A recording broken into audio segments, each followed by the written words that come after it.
Blessed day, my people. So Bounty Killer is back at it again, exposing selector Ricky Trooper and also posting some voice notes on his Instagram page showing that Ricky Trooper did actually involve himself in some fishy acts in the past.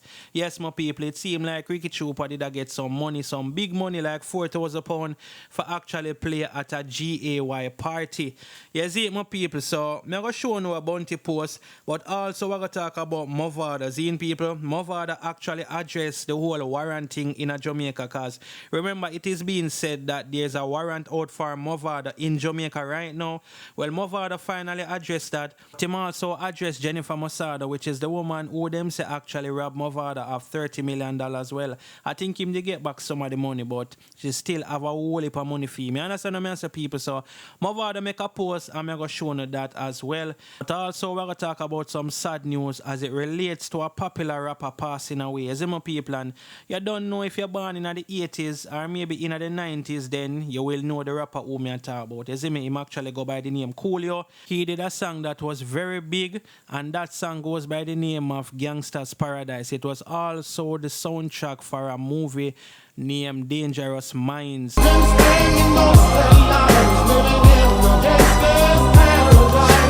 Yes, say people, so you don't know what that for talk about, but before I get into the topics, people, make sure you like the video, make sure you subscribe if you don't subscribe it, and turn the notification bell on. That way you can get notified when I post a new video. You see me? And before we get into the mix up and talk about Bounty and them thing, the Zine people, we're gonna actually talk about Coolio, because of course a lot of persons are reacting to the news on social media. And you don't know, I'm just getting a small article. This will kind of give you an understanding of what actually happened. You understand what I say, people? So this is what the story I say. Rapper Coolio passed away at 59. Coolio passed away Wednesday in Los Angeles, TMZ has learned. The rapper who achieved enormous success in the 90s was visiting a friend late Wednesday afternoon when he passed away. Coolio's longtime manager, Jarrett, says Coolio went to the bathroom at his friend's house, but when he didn't come out after a while, the friend kept on calling for him and eventually went in and found Coolio laying on the floor. We are told the friend called EMTs, who arrived and pronounced Coolio dead on the scene, and Jarrett tells us the paramedics suspect he suffered cardiac arrest. An official cause of the death has not been determined. Coolio, whose real name is Artiste Leon Ivy Jr., came upon the LA rap scene in the late 80s but blew up nationally in 1995 when he released Gangsta's Paradise for the soundtrack of the Michelle Pfeiffer film Dangerous Minds. You see it, my people, so like I say, sad situation, whole heap of people are react to it. You understand what I say? Boy, that's why I say every day you just have to appreciate life and just, thank God every day you get up. That's all I'm going to say, is it? So I just make you know what's going on and thing. You understand what I say, my people? So let me know what you guys think about this in the comment section. So now we're going to talk about Bounty Killer Zine, people. And before me even tell you know or show you the post that Bounty make and also the captions and them thing, the Zine, Bounty actually posted something on his Instagram story, Zine. And this is a guy named Dr. Led, who Ricky Trooper actually disrespect the other day, Zine, because Dr. Led went on his Instagram live and he was saying that Ricky Trooper kind of seemed like he more have a personal beef against Bounty Killer rather than really being upset that Bounty no go a Merciless funeral. You understand what I say? And even Merciless manager actually said that in a video when I post today. The manager said, Ricky Trooper them, Mataran them, they are more upset at Bounty Killer for other reasons other than the funeral, but because them want to use that as an excuse for this Bounty then Zine. So from when you hear the manager say that, Zine people must know, but it's not a case like the manager this them, but him feel like say them not really vex because Bounty no come the funeral. Them just want to have something for say to Bounty or for say about him and stuff like that, you understand? But Dr. Led right now, him actually respond to Ricky Trooper, styling him as a fish. And I tell Bounty say, yo, no make your fish friend call up my name and them thing. Ricky Trooper say a whole heap of things about him, but Dr. Led is now responding, people. And I actually play the video so you can hear what he is saying. You see me? So watch this. So I watched 45 minutes of nothing but ranting and tracing from the most irrelevant selector in the dancehall space. The big empty barrel. Trooper, Licky Trooper, whatever pooper him call himself. The brother spent almost an hour tracing and yapping like when woman they back with a cuss for client. Trooper, I don't do allegations. I speak facts. Everything I'm going to say about you know is on record, right? You have 2 titles in a dancehall that no one can take from you. Number 1, you are the only certified informer in a dancehall space. Remember, you go for the man and put a 1matic on you, and because of you talk him out, you end up on YouTube, you done end up at jail, couple man get deported. The same Dan them you talk about a New York with killer, tell the people them say you make the GD at Jamaica and them friend them the behind bars because you talk him out. The same Dan in a your place where you talk about a Jamaica, tell the people them say you make them the on trial right now. And number 2, the number we fit you and your crew. Don't forget, you are the only official fishy selector in Jamaica.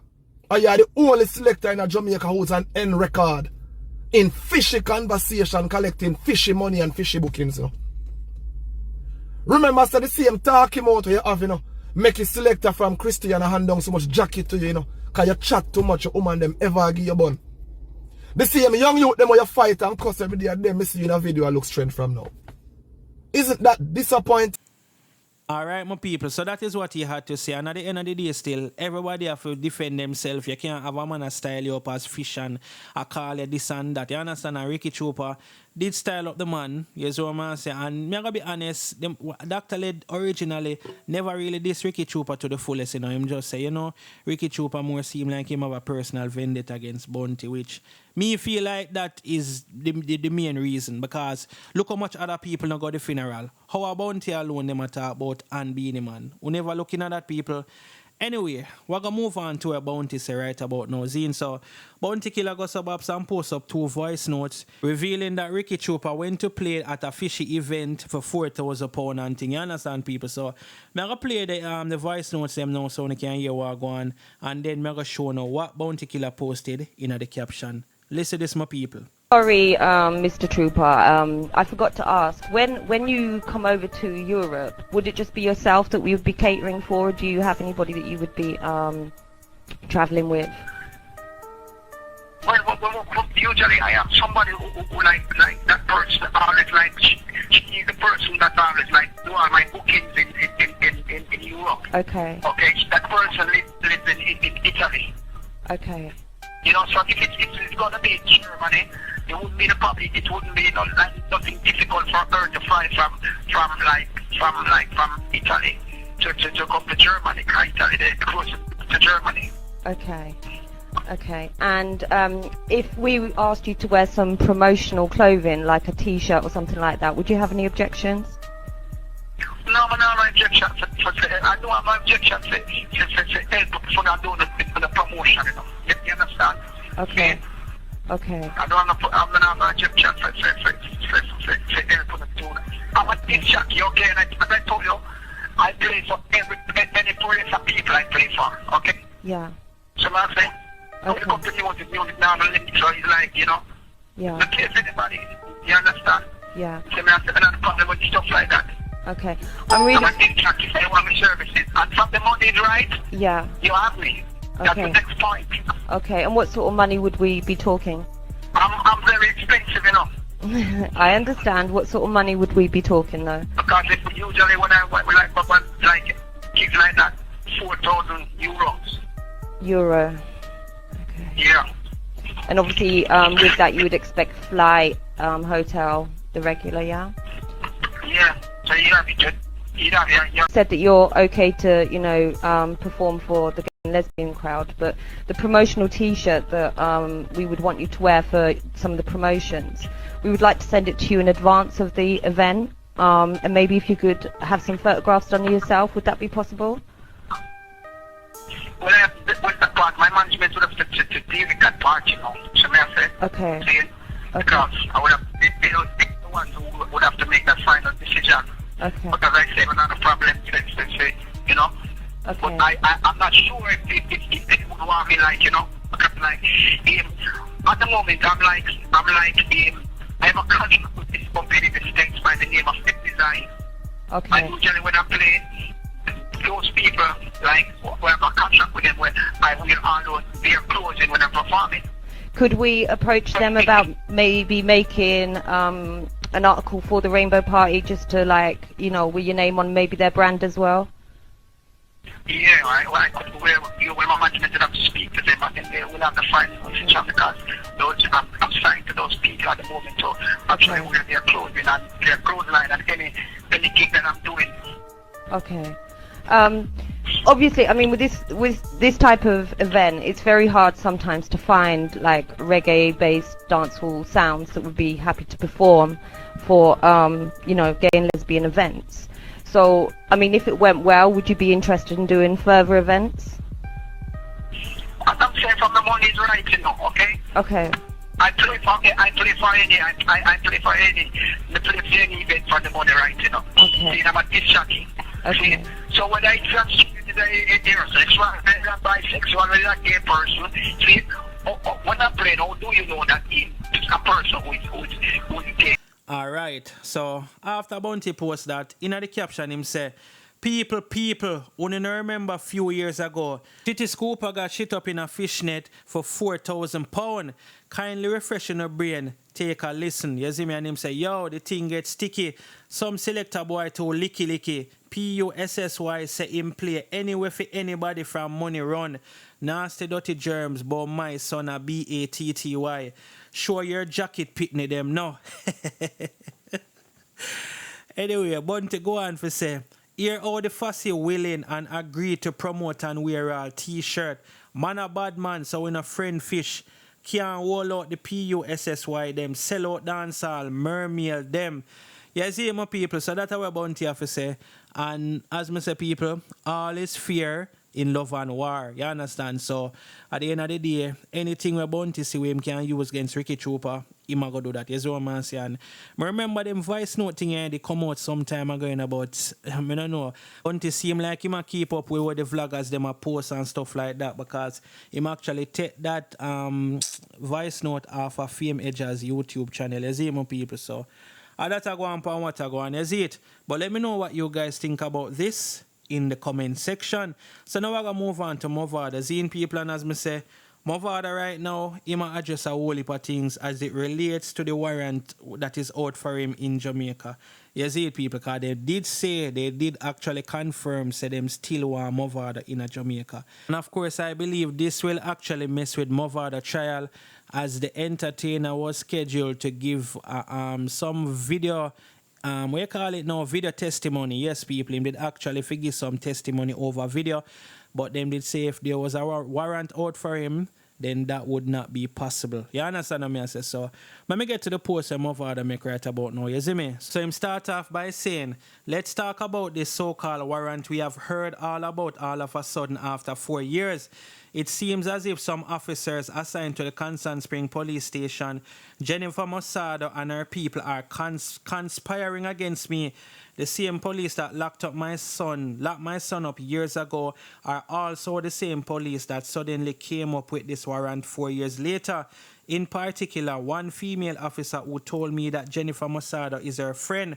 Now, my people, 4 years ago when I left Jamaica, I left things in my lawyer's hands. My lawyers, both overseas and in Jamaica, were in regular communication with the Jamaica Constabulary Force, and there was never any mention of any outstanding warrants.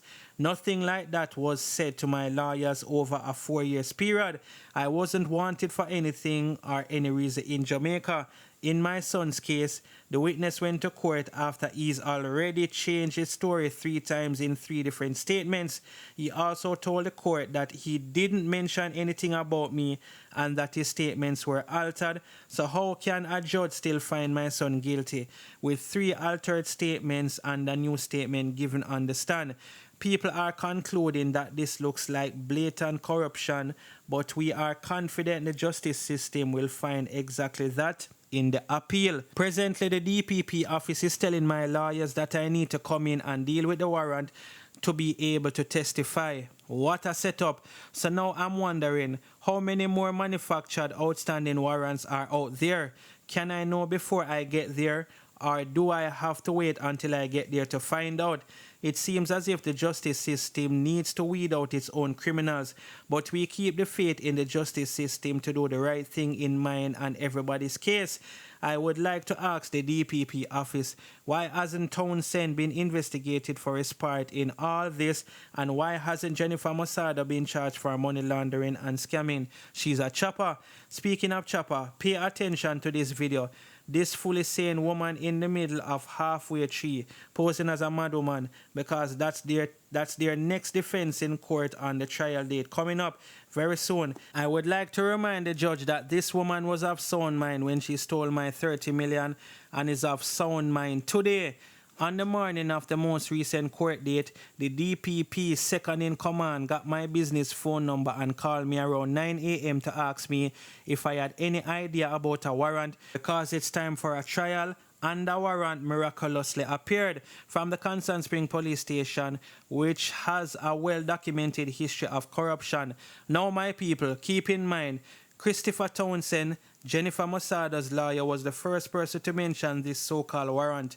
Not my lawyers, not even the DPP officer knew of this. He was the first person to mention to the judge that I'm wanted. So the judge ordered an investigation. The police went to all these agencies that historically have wanted to implicate Mavado for any reason they can find. None of these agencies knew about this so-called warrant. Eventually, the Constant Spring police station said that a police officer has a warrant for me. But surprise, surprise, it couldn't be found in the books. They then took over 6 weeks to locate a physical copy of this so-called warrant that miraculously appeared on this recent court date, where the judge was supposed to give me the go-ahead to testify via satellite. I am calling on the DPP office to do their job and thoroughly investigate just when this warrant was written, so that they are not seen to be enabling this corruption. You see, my people, I know that it's kind of lengthy, but Mavado also going at the caption saying, let's hear what the judge has to say tomorrow about this fake warrant and this criminal element that stole my $30 million, going 5 years now without a night in jail. And him tag Andrew Holness, Mark Golding, Olivia Babsy Grange, the Observer, the Gleaner, and the Jamaica Constabulary Force. You see, my people, so that's how Mavado officer only can tell more anything. And as I say, people, once there is a warrant out for Mavado, like how them say one out for him, he will not be able to testify via video evidence or via satellite or however you want to call it. So his statement, of course, is very crucial to this whole case, because he is the one who I feel it. You understand what I'm saying, people? So I go watch and see what's going on. Anyway, people, let me know what you guys think about this in the comment section. And thanks for watching the video. Don't forget to like, share, and subscribe. Bless upon yourself until I drop the next video. I'm out.